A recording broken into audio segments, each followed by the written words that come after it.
Good morning all of you. हमारे YouTube channel geography junction पे आपका हार्दिक स्वागत है।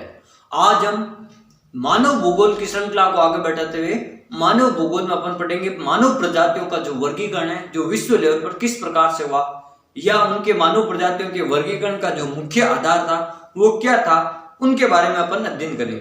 तो सबसे पहले आज अपन बात करते हैं एक पर्सनल भूगोलवेत्ता, जिससे अपन बात करते हैं अपन ने पिछले अध्याय में किया था हेडन के वर्गीकरण का। आज अपन बात करते हैं कोबर का वर्गीकरण किस प्रकार से है और कोबर ने किस प्रकार से जातियों के प्रजातियों का जो वर्गीकरण का जो मुख्य आधार क्या माना और उन्होंने कितने प्रकार की जनजातियां या प्रजातियां बताई है। इन सभी बातों के बारे में अध्ययन करते हैं। तो सबसे पहले अपन बात करते हैं इनकी प्रजातियों का जो वर्गीकरण है विश्व लेवल पर वो किन किन आधार पर होता है, कि मानव की जो प्रजातियां उनका वर्गीकरण का आधार का जो मुख्य आधार क्या है, किसके आधार पर उनका वर्गीकरण किया जाता है, या हेडन ने या कोबर ने किस आधार पर वर्गीकरण किया है। आज हम इस वीडियो के माध्यम से इसके बारे में हेडन के बारे में पढ़ेंगे। कोबर के हेडन ने अपन ने पढ़ लिया, अब अपन आज कोबर के बारे में पढ़ेंगे। तो सबसे पहले अपन बात करते हैं मानव प्रजातियों का वर्गीकरण शरीर के कद के आकार पर। यानी जैसे अपन बात करते हैं कई प्रजातियां विश्व लेवल पर ऐसी होती है जिनका जो कद होता है बड़ा होता है, यानी जो शरीर में कद में जो हट्टे कट्टे होते हैं, या कुछ थके हुए होते हैं या कुछ कमजोर टाइप के होते हैं, तो उन्होंने कद के आकार पर व्यक्तियों का मानव प्रजातियों का जो वर्गीकरण किया।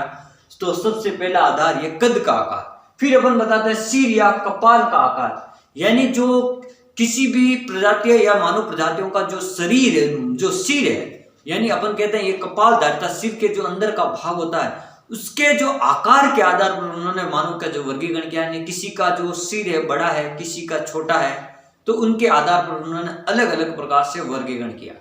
फिर अपन बात करते हैं बालों की बनावट के आधार पर। तो अपन ने जो पिछला लेक्चर यानी वीडियो देखा था, उन्होंने हेडन ने जो बालों के आधार पर उन्होंने बताया था कि भाई लहरदार होते हैं, छल्लेदार होते हैं या सीधे बाल वाले होते हैं। तो बालों का जो वर्गीकरण है, कई भूगोलवेत्ताओं ने बालों के वर्गीकरण को भी मुख्य आधार बनाया अपने मानव प्रजातियों के वर्गीकरण का। फिर अपन बात करते हैं नासिका की आकृति, यानी जो नाक होता है, जो अपन के नाक है, इस नाक के आकार के आधार पर जिन प्रजातियों का जो वर्गीकरण किया जाता है तो उनको अपन कहते हैं नासिका के आधार पर वर्गीकरण किया गया। तो कुछ भूगोलवेत्ताओं ने नासिका को भी अपना जो प्रजातियों वर्गीकरण का जो आधार है उन्होंने नासिका की स्थलाकृति या आकृति को भी बताया, नासिका की आकृति को बताया। फिर अपन बात करते हैं कपाल धारिता, यानी जो कुछ मनोवैज्ञानिक कुछ भूगोलवेत्ता हैं उन्होंने जो अलग अलग प्रकार से जो कपाल धारिता सूत्र दिया, जो मस्तिष्क का सूत्र दिया कि इनके आधार पर यानी बुद्धि बल के आधार पर, यानी जैसे किसी ने बताया कि भाई सिर की चौड़ाई बटा लंबाई इंटू 100, किसी ने लंबाई बटा चौड़ाई इंटू 100। इस प्रकार कपाल धारिता या उनके मस्तिष्क का जो IQ होता है, जो बुद्धि बल होता है, जो चातुर्य होता है, उनके आधार पर उन्होंने क्या किया था, बुद्धि या उन्होंने मानव प्रजातियों का वर्गीकरण किया था।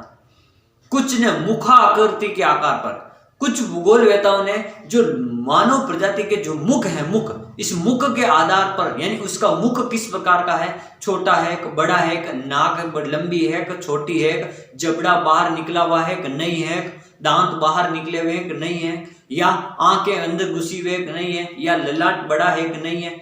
इन सभी बातों के आधार पर उन्होंने चेहरे के आधार पर या मुख की आकृति के आधार पर जो वर्गीकरण किया वो कहलाता है मुखाकृति के आधार पर वर्गीकरण। फिर अपन बात करते हैं रंग के आधार पर। श्याम, जैसे रंग कैसा होता है मानव प्रजातियों का, जैसे कोई अपन कहते हैं ना इंग्लैंड के लोग या अफ्रीका के लोग, ऑस्ट्रेलिया के लोग गोरे होते हैं यानी श्वेत रंग वाले होते हैं, यानी गोरे रंग वाले होते हैं, या अपन कह सकते हैं श्वेत रंग, या अपन कह सकते हैं श्याम, जैसे काले रंग वाले जो लोग होते हैं तो उनका रंग जैसे श्याम होता है। तो या अपन कह सकते हैं पीला या भूरे रंग वाले लोग या कथई रंग वाले लोग। तो इस प्रकार से रंग के आधार पर अगर किसी प्रकार की मानव प्रजातियों का किसी भूगोलवेत्ता ने अगर वर्गीकरण किया तो उन्होंने अपना मुख्य आधार है वो रंग को बताया, मनुष्य का रंग कैसा होना चाहिए उसके आधार पर वर्गीकरण किया। और कुछ भूगोलवेत्ता हैं जो एक आधार के अलावा दो आधार भी बनाते हैं, जैसे किन्हीं ने कहा तो सिर का आधार, सिर का यानी मनुष्य का जो रंग ऐसा होना चाहिए और उसके मुख की आकृति ऐसी होनी चाहिए। उन्होंने दो आधार बना दिए और फिर उन्होंने मनुष्य प्रजातियों का वर्गीकरण किया। तो ये भी हो सकता है। तो कुछ अन्य कारणों के आधार पर ही उन्होंने वर्गीकरण किया। तो आज अपन सबसे पहले बात करते हैं कोबर का वर्गीकरण। यानी कोबर ने अपने मानव प्रजातियों के वर्गीकरण का जो मुख्य आधार है वो किसे बनाया और मानव प्रजातियों को मुख्यतः कितने भागों में बांटा गया है। तो अपन बात करते हैं सबसे पहले त्वचा के रंग के आधार पर। यानी अब अपन को त्वचा का रंग, जैसे ये लिखा हुआ, यहां पर आपको लिखना है कोबर। जैसे आपने बालों के आधार पर मैंने हेडन बता दिया, तो यहां पर आपने हेडन लिख दिया, एच लिख दिया, आपको ध्यान होना चाहिए ये हेडन का वर्गीकरण। फिर यहां पर मैंने लिख दिया रंग के आधार या वर्ण के आधार पर, यहां मैंने लिख दिया कोबर यानी के। यानी कोबर ने जो अपने मानव प्रजातियों के जो वर्गीकरण का जो मुख्य आधार है वो उन्होंने क्या बताया था, उन्होंने बताया था रंग या वर्ण, यानी उनका रंग कैसा होना चाहिए, वो रंग में कैसे दिखने चाहिए, उनके आधार पर उन्होंने मुख्य वर्गीकरण किया था।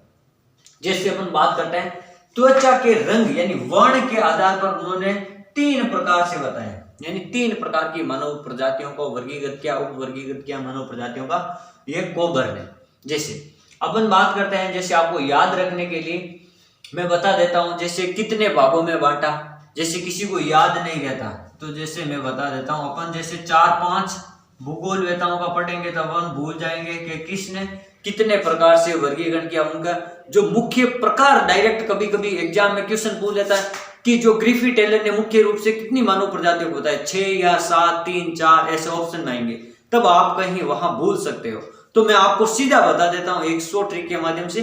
जैसे इन्होंने कोबर ने कितना बताया, मुख्य रूप से 3 बताया, और हेडन ने भी कितना बताया था, मुख्य रूप से अपन ने पढ़ा था छल्लेदार, लहरदार और सीधे बाल वाले। तो आपको ध्यान क्या रखना, इस हेडन में 1, 2 और 3 अक्षर है, कोबर में कितने 1, 2 और 3 अक्षर है। तो हेडन और कोबर इन दोनों का वर्गीकरण है। मुख्य रूप से आपको याद रखना, इन्होंने 3 प्रकार की प्रजातियां या उप प्रजातियां मानव प्रजातियों में वर्गीकरण किया, यानी दोनों में 3-3 अक्षर है। इसका मतलब आपको याद रह जाना चाहिए कि हेडन के अनुसार सीधे मुख्य रूप से 3 भागों में वर्गीकरण।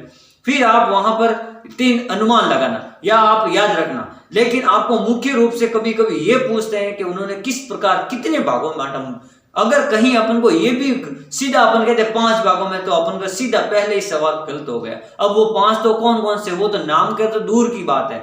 जो मुख्य बात होती है सबसे पहले वो याद रखेंगे ना कि 3 होते हैं, फिर अपन को पता चलेगा कि 3 कौन कौन से होते हैं। तो अपन को ये ध्यान रखना है मुख्य रूप से। तो हेडन में भी 3 अक्षर है और कोबर में भी 3 अक्षर है। तो आपको वर्गीकरण अब याद हो जाना चाहिए कि हेडन ने मानव प्रजातियों का वर्गीकरण का मुख्य आधार, मुख्य जो प्रजातियां बताई थी 3 बताई थी, और जो कोबर ने बताई वो भी 3 थी। अब अपन बात करते हैं आगे। जैसे कोबर ने क्या बताया था, त्वचा के रंग के आधार पर, त्वचा के रंग के आधार पर उन्होंने 3 प्रकार से बताया था। तो अपन पहला पढ़ते हैं, जैसे काकेशियन प्रजाति, जैसे अपन ने पढ़ा था काकेशियन प्रजाति जो हेडन ने रखी थी आपके भूरे रंग या कथई रंग वाले में, और उनका जो वर्गीकरण था, जो उन्होंने कहा था जो लहरदार बाल होते हैं उनमें उन्होंने रखा था। फिर अपन बात करते हैं काकेशियन प्रजाति कोबर के अनुसार, जिसका रंग श्वेत या गोरा हो, यानी ऐसे लोग या ऐसे मानव प्रजाति जिसका रंग गोरा हो, यानी उस प्रजाति, यानी उसको अपन कहते हैं काकेशियन प्रजाति।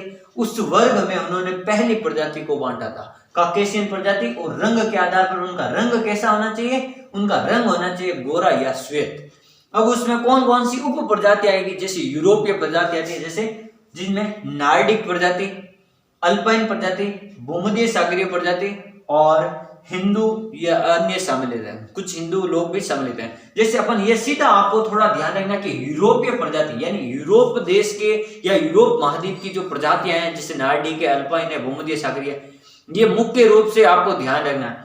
अल्पाइन पर्वत यूरोप में है, आपको थोड़ा ध्यान रखना, अल्पस पर्वत, और भूमध्य सागर यूरोप के पास में, थोड़ा आपको ध्यान रखना है कि इसके अनुसार आप थोड़ा अंदाज लगा सकते हो कि काके साइड अगर यूरोपीय प्रजाति है तो यूरोपीय में कौन कौन सा आता है, नार्डिक आता है और अल्पाइन आता है और भूमध्य सागरीय, ये 3 आता है। फिर अपन दूसरे की बात करते हैं, यानी मंगोलाइड, यानी मंगोलाइड जो प्रजाति है उसमें जो वर्गीकरण है उनका रंग कैसा था, उन्होंने इसका रंग बताया था पीला। यानी मंगोलाइड यानी जो मंगोल से आए हुए या तिब्बत या चीन से आए हुए जो लोग हैं वो नेपाली वगैरह वो पीले रंग के हैं। जैसे उन्होंने बताया कौन कौन सी प्रजातियां उप प्रजातियों में उन्होंने रखा मंगोलियन,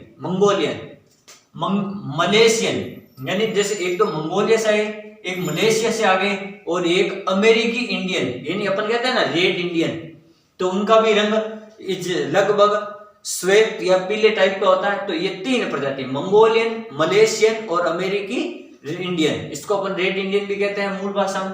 ये उप प्रजातियां किसमें बताई थी? मंगोलाइड प्रजाति में, ये आपको ध्यान है। फिर अपन बात करते हैं निग्रोइड, यानी तीसरी प्रजाति उन्होंने बताई थी निग्रोइड।